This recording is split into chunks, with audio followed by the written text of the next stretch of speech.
and this very mysterious, very almost, what would be that, not haunted, but very otherworldly feeling location set in the woods of Maine, and the adventures and things that come along with it. That's ironic that died while I was talking about spooky stuff.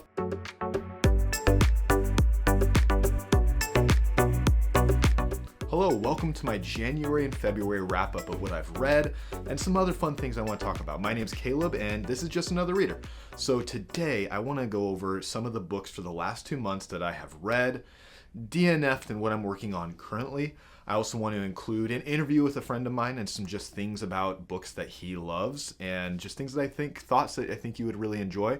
And then a couple other fun, interesting things like reading Lord of the Rings to a variety of different musics to see how tone shifts and how important music is. So let's start off with talking about the books that I read these last couple months. The first book I read in January was Nevernight by Jay Kristoff. Jay Kristoff, I started and tried his Empire of a Vampire series.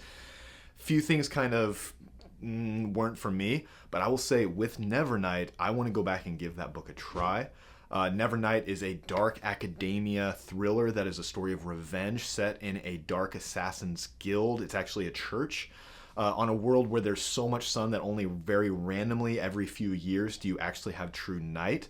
But deep in the caverns of a mountain hideout assassins guild, you have a young woman who is ready to train and seek revenge on the men that killed her family. It is very inspired by the Roman, almost Renaissance era history, and a very interesting book that I give a very, very, very strong rating to. And if you've never checked it out, Nevernight by Jay Kristoff is a really good book.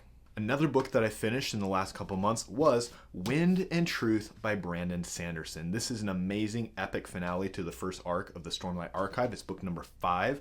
And Brandon Sanderson is just an amazing writer in general. This has been a controversial book. I'm working on my review of that book right now, so I haven't watched a lot of other reviews. But this book, as a culmination of a series with the characters that you love and really fleshing out this idea of what is freedom, what is duty, what is honor, and ultimately what are the consequences of our actions. And we see those consequences for the shards themselves, for the gods, for the characters that we have known to grow and love, like Dalinar and Shallan and Kaladin and all those characters. So an amazing epic finale that has its weaknesses, but I'm looking forward to talking about it in the upcoming full review. Another book I finished these last couple months was Empire of Black and Gold by Adrian Tchaikovsky, who's an amazing writer anyways, and this was the first book apparently that he actually published, and the beginning of a 10-book series on the Apt or something like that. This is a fantasy about a insect-based society where not insects, but the Apt, these people who have these abilities that are related to different insect races. So the wasps are the angry nation that is taking over. Very similar to the Fire Nation in Avatar: Last Airbender. You have the beetles, who are these kind of stoic industrial people, very similar to the Earthbenders. Again, sticking with that analogy, you have the mantis people who are amazing fighters, and you have the spiders that weave their webs of deception. And so it's a very interesting book about conquest, about society, and kind of commentary about ethnic racial divisions and clashes and interracial. It's a very interesting book that had its weaknesses being a first book, but very enjoyable, and cannot wait to finish and read more of not the Empire Black and Gold, but the series that it's a part of by Adrian Tchaikovsky. I also finished off the last couple books of the Divine Dungeon series by Dakota Kraut. An amazing series that's really fun, following a dungeon, a literal dungeon in the earth called Cal, who evolves and grows, and you see the evolution of traps and ideas and magic within that system. It's a really funny, interesting version of a D&D style campaign, and then the humans that surround this dungeon that is very unique and deadly, we shall just say, and the process of this dungeon evolving over time to the point where it has to save humanity, which leads into other series by Dakota Kraut. I listened to the audiobooks of these through Libby, through my library, and the first 4 books are amazing with the audiobook. The 5th book was a little different. Not bad, it was just different, so it wasn't as enjoyable for me. But if you like a fun, fast D&D inspired series, the Divine Dungeon series by Dakota Kraut, you need to check it out. Alright, so what were the books that I DNF'd this last couple of months? The first book that I did not finish was The Book That Wouldn't Burn by Mark Lawrence. Mark Lawrence is a great writer. A couple of his series I tried and didn't really like. Prince of Thorns, tried it, was not for me. And the Red Sister series, which was good. I read it. It was very interesting, but had for me just some things that were less interesting. But I was really excited to go in. I'm a historian. I teach history. I thought this would be an amazing book. And the writing was good, definitely there. You're following a library that has every book that has ever existed in any reality. And a woman who, again, kind of dark academia style, is learning to read and grow. And she has these abilities that are allowing her to learn at rapid rates. But the series just stalled. You get into the politics within this library, within the world, the city, kingdom that is trying to survive the onslaught of these canine-based races that are attacking the city. And it's good, but it loses its momentum too many times, and it gets the momentum, then it loses it, and so I kind of gave up halfway through. Maybe I should go back and finish it, but there's too many good books to read, and I'm getting better over time learning to DNF books that just aren't clicking with me. The other book that I DNF'd was Silverblood Promise by James Logan, another well-written book that was the first in a series where you're following a young man who inherited a kind of sense of duty. It's an adventure and quest style book, which I love those. It just felt so repetitive in terms of here's a problem, here's the perfect solution. Here's a problem, here's the perfect solution. Oh, you need to get into a dungeon to figure out all these information. Sure, let's just fake our way in and then have miraculously being able to jump out the top story and be able to survive. It just was too convenient, and so I gave it up just because maybe I'll go back. My library loan lapsed, and so I want to finish it, but it's not at the top of my priority list. But I've heard it's good. It's just not my priority right now. The first book that I'm currently working on right now through my Libby library account is Pet Semetary by Stephen King. This is a very interesting book that I believe Stephen King said he thought was just a practice he was going to throw out, and his wife convinced him to publish it, and there is good reason why she did. It is very well written, following a doctor in Maine, and this very mysterious, very almost, what would be the, not haunted, but very otherworldly feeling location set in the woods of Maine, and the adventures and things that come along with it. That's ironic that died while I was talking about spooky stuff. Anyways, Pet Semetary really does follow this doctor as his family is growing and developing. It's getting into topics of loss and death and growth and development and trauma. And I hit the very horror aspect of Pet Semetary with the return, we'll just say the return of the pet. And that's when my loan lapsed, unfortunately. So I'm waiting to finish it off, and it is an amazing book that is very creepy. I'm not the biggest Stephen King fan, but definitely this is a book that is very gripping, and I'm loving. I can't wait to see how it finishes out, especially with the topics of horror and loss. The other book that I'm currently working on while I'm waiting for Pet Semetary is The Children of Time by Adrian Tchaikovsky. I've been working on this one for a little bit off and on. I had some other things come up that I got into, but this one I'm about halfway through, and this is very similar to Empire Black and Gold, a very amazing story following a futuristic human society that has seeded the universe to try to create alternate homes and alternate planets, the terraforming, and a experiment gone wrong has allowed the insects, again, topic of insects, to evolve and grow, and you're following this dual history of humanity trying to survive, but also this world where the arachnids and spiders and scorpions and ants and all these are advancing in intelligence.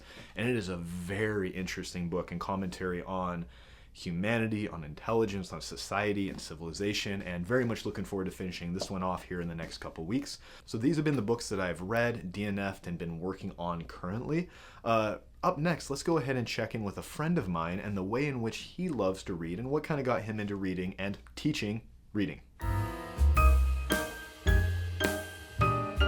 right, well, hello, Brian. This isn't awkward at all. So this is Brian. He is a teacher here at the school where I teach at, and an awesome guy, and we talk books and literature and stuff all the time. So Brian, how old were you when you started to read?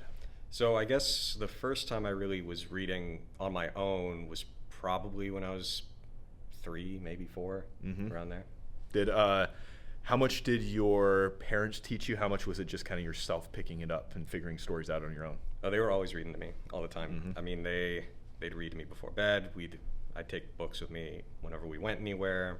One of the sort of funny things about it is I think also just had to do with me hearing them talk all the time, and then putting those with words really made it easy for me to get caught up on reading at an early age. What was your favorite book as a kid? I loved Hatchet. Hatchet, By okay. Gary Paulson.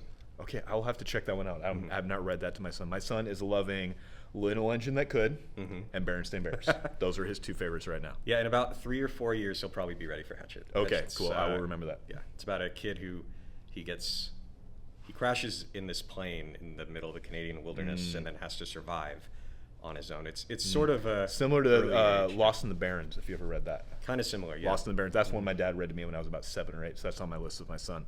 What do you love about reading? I mean, you teach English, you teach AP Literature, you teach freshmen how to read and appreciate reading. So what do you love about reading? I just love what you can learn from it. I mean, the fact is that when you read something by someone who's not you, you're being exposed to a different perspective. You're being exposed to more information in the world, and you're being exposed to the world. And that's something that a lot of people don't necessarily value. It's, in a way, literature is a cheaper form of travel. They talk about how travel is a way to expand your understanding of the world, to gain new perspectives, but literature lets you do that from anywhere you want. What do you think is the difference between social media and reading in that regard? Because some people escape through social media, some people escape through reading. What's the difference between the two? Well, the thing about social media is you don't need to invest in it at all.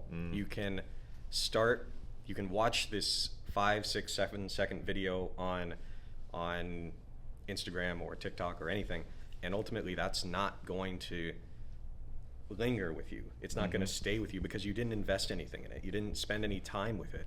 But when you're reading a story, even the shortest stories are 10, 15, 20 pages, and you have to commit to that. Yeah. And when it's done, you're left with something that you didn't have before.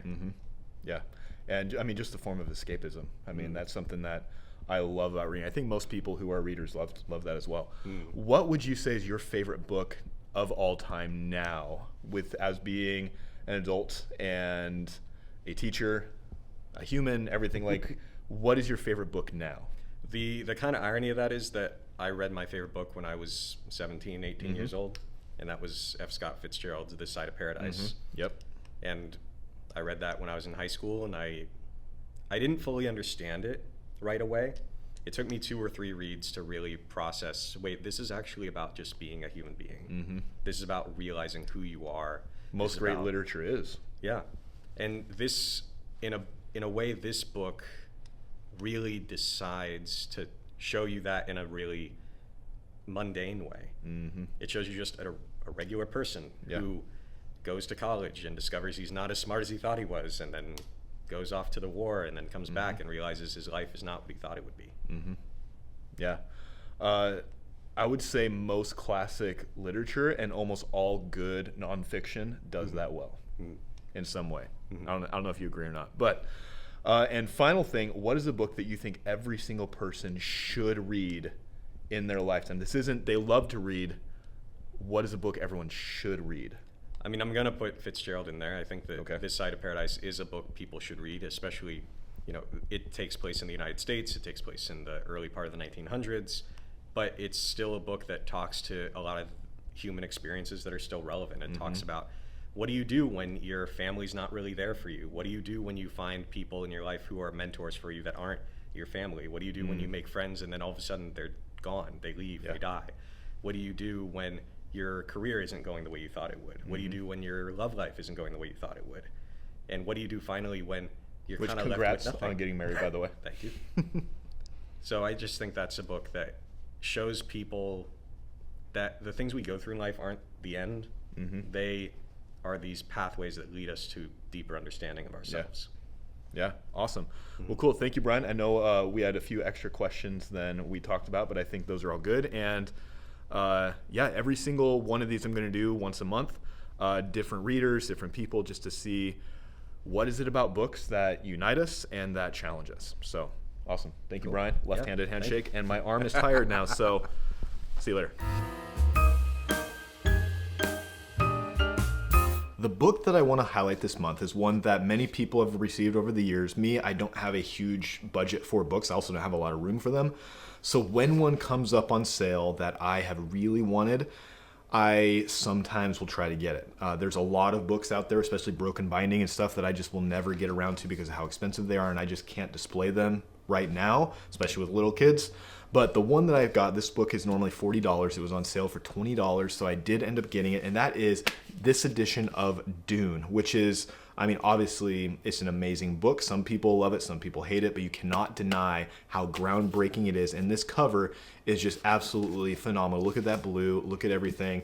It is just a incredible, just intro to this world, especially when we see the worms, sandworms and stuff there with the spice and everything. It just is absolutely beautiful, and I cannot wait to actually get a regular library set up again at some point, probably at another house when I can get a library office. But I just love this cover, and this will be a centerpiece of that shelf. But I have too many, so I'll probably, who knows, things will cycle through. So last up, as we wrap up this January-February video, is reading from The Lord of the Rings to a variety of different musics and see what that does to the tone of the book as we read through and as music sets the tone for a variety of scenes. When Mr. Bilbo Baggins of Bag End announced that he would shortly be celebrating his 11st birthday with a party of special magnificence, there was much talk and excitement in Hobbiton. Bilbo was very rich and very peculiar, and had been the wonder of all the Shire for 60 years, ever since his remarkable disappearance and unexpected return. The riches he had brought back from his travels had now become a local legend, and it was popularly believed, whatever the old folk might say, that the hill at Bag End was full of tunnels stuffed with treasure. And if that was not enough for fame, there was also his prolonged vigor to marvel at. Time wore on, and it seemed to have little effect on Mr. Baggins. At 90, he was much the same as at 50. At 99, they began to call him well-preserved, but unchanged would have been nearer the mark. There were some that shook their heads and thought this was too much of a good thing. It seemed unfair that anyone should possess, apparently, perpetual youth, as well as, reputedly, inexhaustible wealth. It will have to be paid for, they said. It isn't natural, and trouble will come of it. On the lip of the little dell, on the side away from the hill, they felt, rather than saw, a shadow rise, one shadow, or more than one. They strained their eyes, and the shadows seemed to grow. Soon there could be no doubt. 3 or 4 tall black figures were standing there on the slope, looking down on them. So black were they that they seemed like black holes in the deep shade behind them. Frodo thought that he heard a faint hiss as of venomous breath and felt a thin piercing chill. Then the shapes slowly advanced. There have been no Entings, no children, you would say, not for a terrible long count of years. You see, we lost the Entwives. How very sad, said Pippin. How is it that they all died? They did not die, said Treebeard. I never said died. We lost them, I said. We lost them, and we cannot find them. He sighed. I thought most folk knew that.